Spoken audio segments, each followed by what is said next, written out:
Hi divas, it's Casey Couture. How are all of you? I hope you are flawless. So today's video is going to be the products I regret buying video.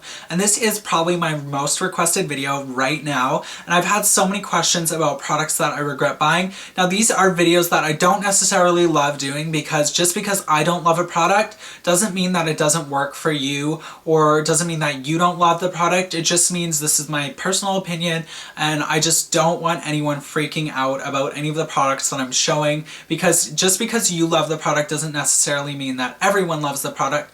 So the point I'm getting at is just take my words as is. If the product works for you, that is great. It just didn't work for me. So that's all I'm saying. I hope you guys really enjoy this video, and I have quite a few products here to show you.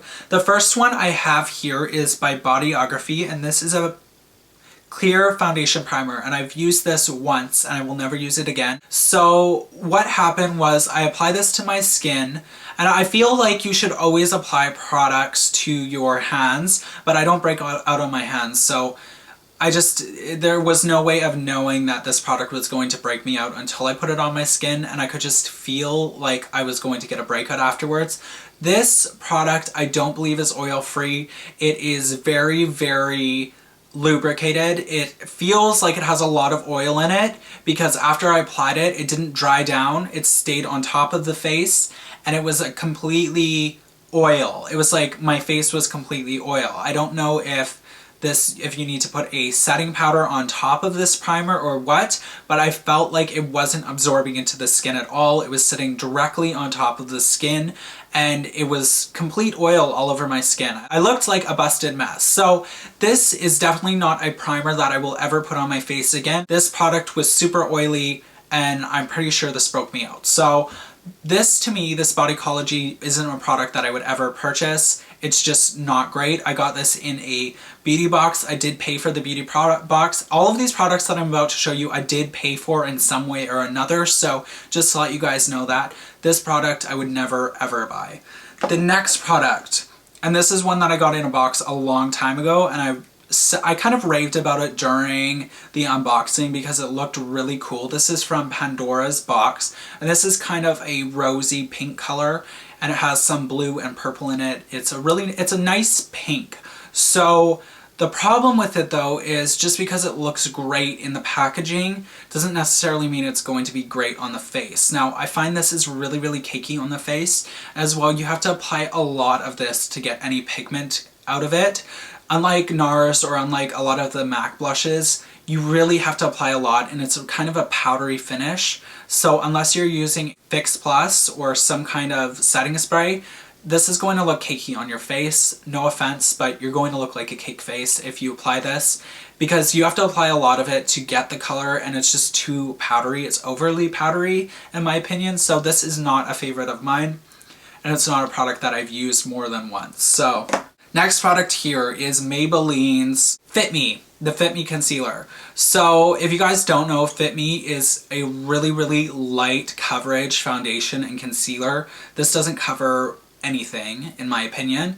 It's not great. This, at the most, this is like a highlight for your face, and it's not going to cover anything. So if you're someone with a lot of redness, or you're someone with breakouts, I would not suggest this as a concealer. Definitely go with a MAC concealer or your favorite drugstore concealer. This one is not it. This is a light coverage concealer. Their whole line is light coverage, so I would definitely not suggest the Fit Me. Just for me personally, I like full coverage to medium coverage. If I'm using a BB cream, it's a little bit different, but I definitely do not suggest that one unless you have really, really nice skin as is. That would probably be perfect for you. But for me, it just doesn't work. It's not that great. Okay, the next product here is Smoothing Marine Cream by Clarks Botanicals. I really, really wanted to love this. This is similar. The consistency when I put it on my face is similar to Philosophy's Hope in a Jar. It absorbs well into the skin, so I have nothing to say bad about that. This one is it says to apply evenly all over the face, follow with sunscreen, never apply this product to red or peeling skin.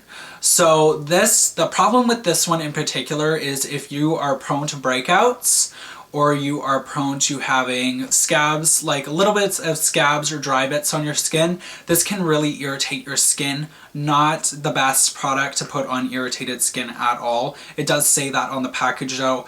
I barely used any of this just because it honestly, it stung parts of my skin, especially parts where I have a little bit of razor burn sometimes, so I definitely do not suggest this one.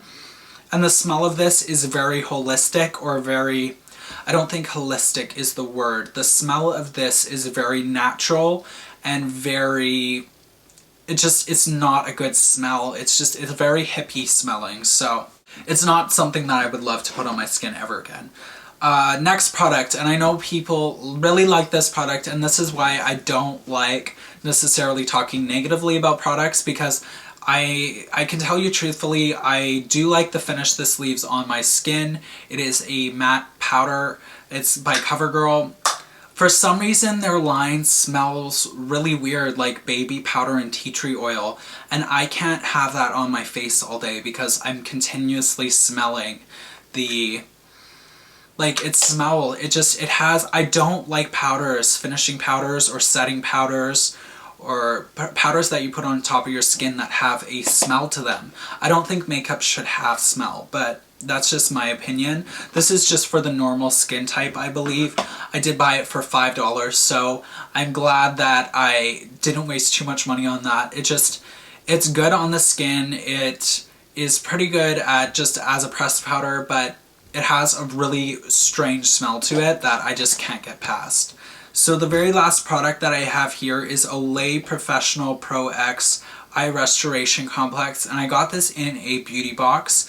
To me, this doesn't do anything for the skin. It's not a favorite of mine at all. This sits on top of the skin when you apply it in. It doesn't absorb well. When I woke up, I had 2 streaks, like, right underneath both eyes, and it didn't work. The product just doesn't work. So, I mean, for me personally, it didn't absorb into my skin. I don't know if I'm supposed to apply it with another cream or what. Just didn't work for my skin, and it's not a product that I would purchase again. It's fairly expensive in the drugstore.